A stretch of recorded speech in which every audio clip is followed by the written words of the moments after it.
On se retrouve dans Punchline sur CNews et sur Europe 1. Emmanuel Macron reste en tête au premier tour selon un dernier sondage Harris Interactive pour Challenge. Mais derrière, Éric Zemmour creuse l'écart avec Marine Le Pen. Regardez, là c'est dans le cas où Xavier Bertrand est le candidat désigné par les Républicains. On a cet écart qui continue un petit peu à se creuser entre Éric Zemmour et Marine Le Pen. Bon, c'est un sondage à l'instant T, il y en aura d'autres, on est encore très loin de l'élection, etc.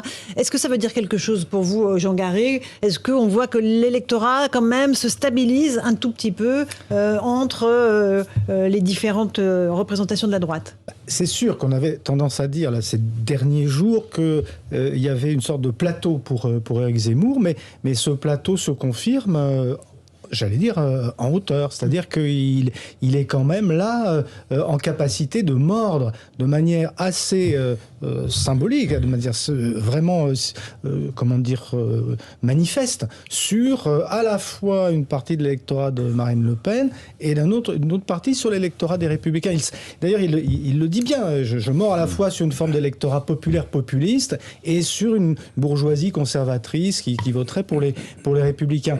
Donc ça veut dire que ça sera pas une mince affaire que de le déloger Alors, ce qui se passe aussi, c'est qu'on voit très bien... Et Jean, je vais juste recommander pour nos auditeurs d'Europe 1. Donc 23% pour Emmanuel Macron dans ce sondage Harris Interactive, 18% pour Éric Zemmour, 15% pour Marine Le Pen, 14% Xavier Bertrand et Jean-Luc Mélenchon derrière à 10%, Yannick Jadot 8%, Anne Hidalgo à 4%. Voilà pour ça veut les dire chiffres.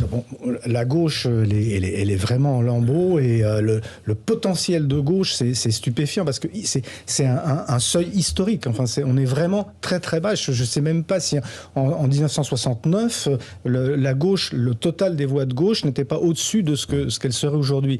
Mais pour ce qui concerne la droite, parce que c'est là que ça va se jouer, il y a encore le différentiel est encore trop faible entre le premier, c'est-à-dire Zemmour, et le troisième, Xavier Bertrand, pour pouvoir dire qui sera au deuxième tour. On est encore très très loin de l'élection, etc.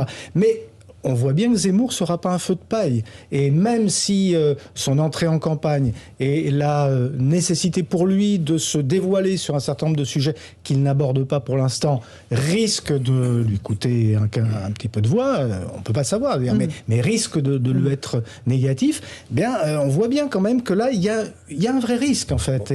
Et pour que, si un candidat des Républicains se retrouvait une fois de plus éliminé du second tour d'une élection présidentielle, ce serait quand même historiquement quelque chose de... Jean-Claude Dacier. Ouais. Non, mais le score de Zemmour se creuse en effet un petit peu. Il est en progrès sensible régulièrement pour une raison qui est assez facile à comprendre. Il est le seul à l'heure actuelle à parler de ce qui préoccupe beaucoup les Français. D'abord, il parle de la France, des difficultés qui sont les siennes, et Dieu sait qu'il y en a un paquet, et il parle de l'immigration. Mais les Républicains en ont parlé hier. Oui, mais ils ont seulement commencé hier.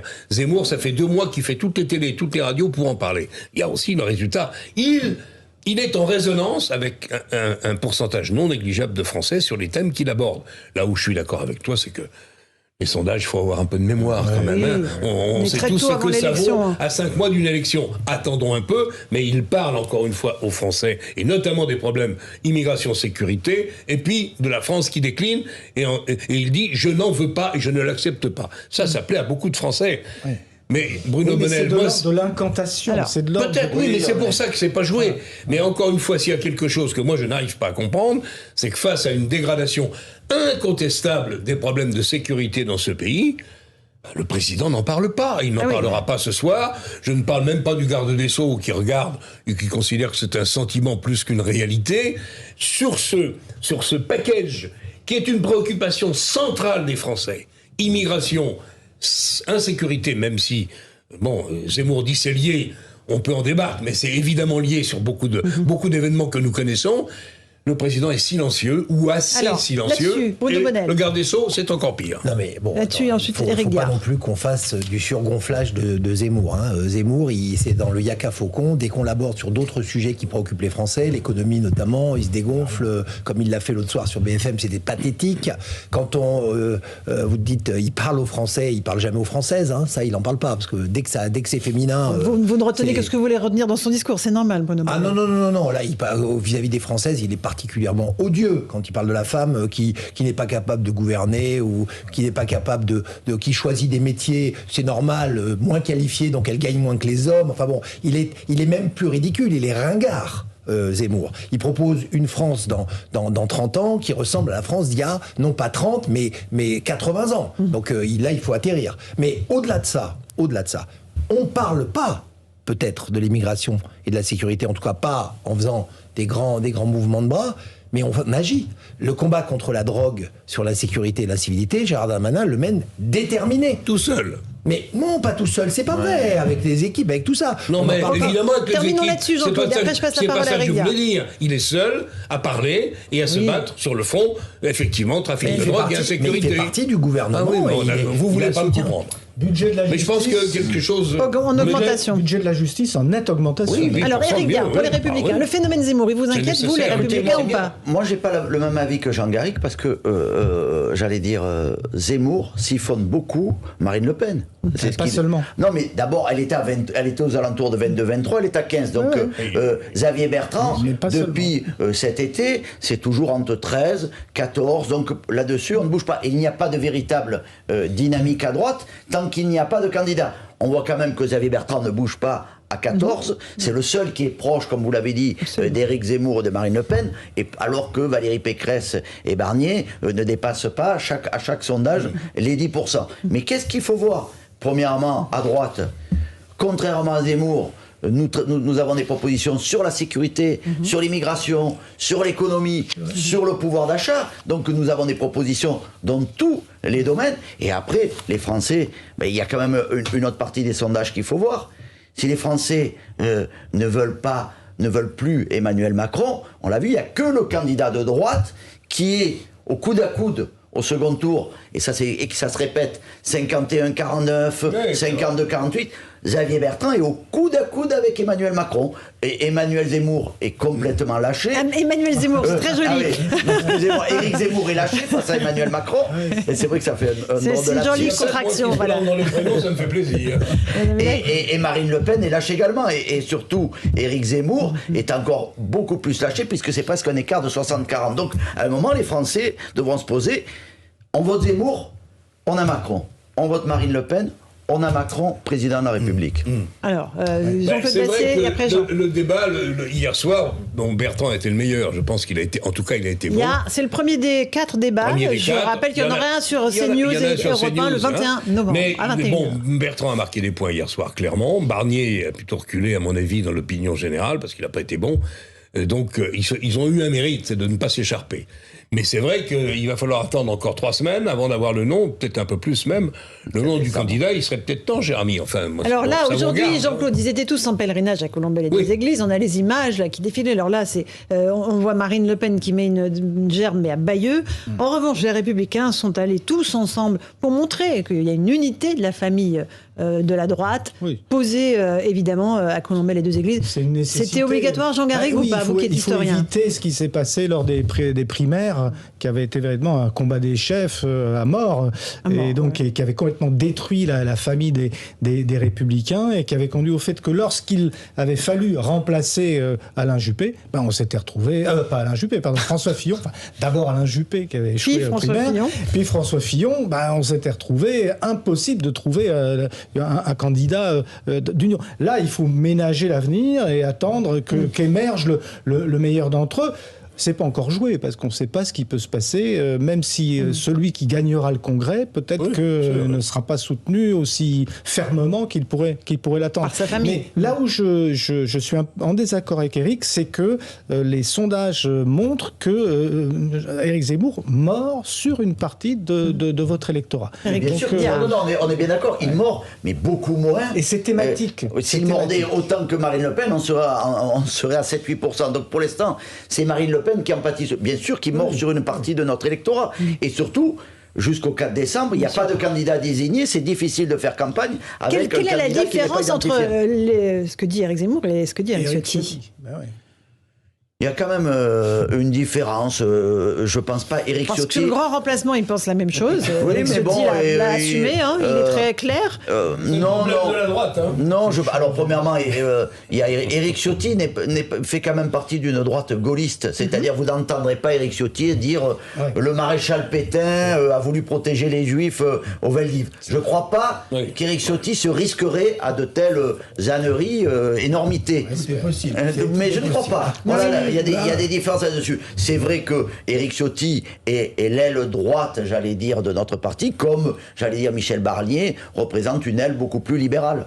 Alors, Bruno Bonnel de La République En Marche. Moi, je suis très respectueux de ce qu'a fait le général de Gaulle, mais à un moment donné, dans ce pays, il va falloir qu'on le range sur les étagères de l'histoire.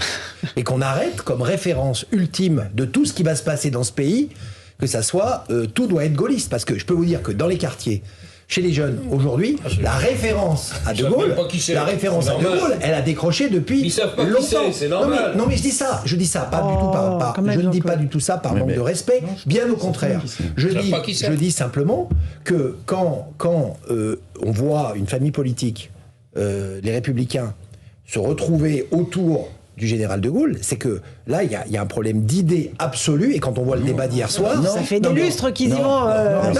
J'essaie juste d'aller au bout de mon idée. Ce que je veux vous dire, c'est qu'il y a de toute façon un phénomène qui est sûr, qui explique le phénomène Zemmour, au passage. Comme on l'expliquait en 2017, le phénomène Macron, c'est la nouveauté.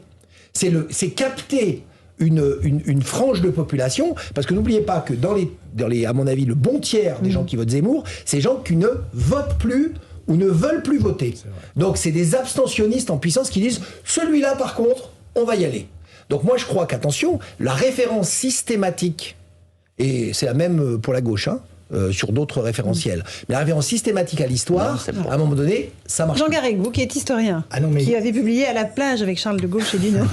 Il est certain, et j'ai publié un autre livre au début de l'année pour montrer à quel point la récurrence de cette tentation de l'homme providentiel venu de nulle part, du sauveur, qui avait fonctionné d'ailleurs pour Emmanuel Macron, qui avait fonctionné en son temps pour Nicolas Sarkozy d'une certaine manière, et que fait ressurgir justement la candidature d'Éric Zemmour. Mais la référence au général de Gaulle aujourd'hui, elle est incontournable. Moi, ça ne me choque pas que les Républicains, qui représentent la famille héritière, même si leur politique n'a rien à voir avec celle du général de Gaulle, même si, à mon sens, il y a une trahison idéologique de ce qu'était le général de Gaulle. Mais c'est normal qu'il se revendique de lui. Et d'ailleurs, tout le monde le fait. On voit même Anne Hidalgo qui va à la rencontre du général de Gaulle. L'homme du 18 juin. Là où Bruno a raison, c'est vrai qu'il y a pour une immense majorité de la population française aujourd'hui, je pense, les plus jeunes, ça ne dit pas grand-chose. Ils vont à l'école quand même, Jean. Ils vont à l'école, les jeunes. C'est un personnage de l'histoire de France. Oui, exactement. Mais qui n'a pas fait n'importe quoi. J'ai pas dit le contraire. Et c'est l'un des talents, et je termine juste, c'est l'un des talents d'Éric Zemmour que d'avoir fait ressurgir, au fond, cette nostalgie d'une France de la grandeur, la France des années 60. Oui. Ça a un sens, le fait que tout le monde aille à Colombey. Ça a un sens. Éric Diard, des Républicains. Avec quand même une différence, moi, je veux dire, moi j'ai aimé la politique avec Philippe Séguin, qui était quand même un éminent gaulliste. C'est lui qui m'a donné envie d'entrer en politique. Et la différence, j'avais eu une discussion avec Sarah Gnafo, qui me disait, mais au fond, on est tous les deux... Qui travaille avec Éric Zemmour. Au fond, on est tous les deux souverainistes, et je vois pas ce qui nous divise. Moi, Philippe Séguin, pour moi, était un rempart contre l'extrême droite, pas une passerelle. Donc il y a quand même une digue. Charles Pasqua était un homme très à droite, mais Charles Pasqua avait déjà rabroué Éric Zemmour à une époque sur ses allusions. Il en faisait déjà sur Philippe Pétain, parce que Charles Pasqua était résistant à 19 ans, et pour lui, Philippe Pétain n'était plus maréchal, et Philippe Pétain était un collaborateur. Jean-Claude, un dernier mot? Non, je pense que le général de Gaulle, là où il est, c'est-à-dire au cimetière à Colombey, a dû un peu sourire hier ou cet après-midi. Il a peut-être même ricané. Parce que il aurait peut-être dit on a les élites qu'on mérite. Oui, parce que franchement, là où je suis pas tout à fait d'accord avec Bruno Bonnel, c'est que c'est ce qu'on a fait de mieux dans la politique française depuis 150 ans. qu'on le veuille ou non. Emmanuel Macron l'a célébré pendant toute l'année 2020. Mais oui, bien sûr. Il sauve l'honneur du pays. Allez, rapidement, Jean-Claude, c'est la fin. Il sauve l'honneur du pays. Il revient en 58, il redresse le pays. Il décolonise le pays qui était dans une mouise effroyable. Là, Je dis c'est pas. plus compliqué. Hein, Non, mais moi, je suis pied noir. Non, mais je si peux vous me dire, dites, je connais beaucoup de les gens pieds noirs, qui sont c'est normal. beaucoup moins d'accord Mais évidemment, sur De Gaulle. Hein. Si vous vouliez garder l'Algérie algérienne et l'Algérie française, jamais. d'accord. C'est pas Bon. le sujet. C'est pas le sujet. Enfin, vous pouvez. L'immense majorité des Ok. Français pensent qu'il fallait évidemment décoloniser, Moi comme aussi. l'ont fait tous les pays du Mais monde. moi aussi. Tous les pays du Pas monde. comme cela, pas Mais comme pas cela. laisser tomber les rapatriés. Pas comme ça. Il n'a pas Attention. fait, il n'a pas laissé tomber les rapatriés. Ah ben ça, Les bon, harkis, là, les harkis. moi, je Les parle harkis, oui. d'historien. Là, Bon. c'est historien. Enfin bref, il met avait. pas trop les pieds noirs, on va Il dire. a une œuvre, même économiquement, il a une œuvre. Il a un résultat. Il a redressé le pays Bien sûr. quand il est rentré. Industrialiser alors, on était au fond le du pays. trou. Je n'ai Bon. pas de débat sur le général de Gaulle. Je dis Ah, attention, la Bruno population Bonnel. qui va voter, qui se décourage, qui a de la défiance vis-à-vis de la politique, etc., considère que c'est un grand personnage historique, comme l'ont été d'autres grands personnages historiques, et qu'il va falloir trouver aussi des nouvelles D'autres visions, des références. nouveaux projets. Éric Diard, en un mot, Et on les cherche. 10 secondes. Et le général de Gaulle, c'était surtout l'antithèse du en même temps. Ah oui, c'était l'homme des décisions et parfois C'est pas rugueuses. faux.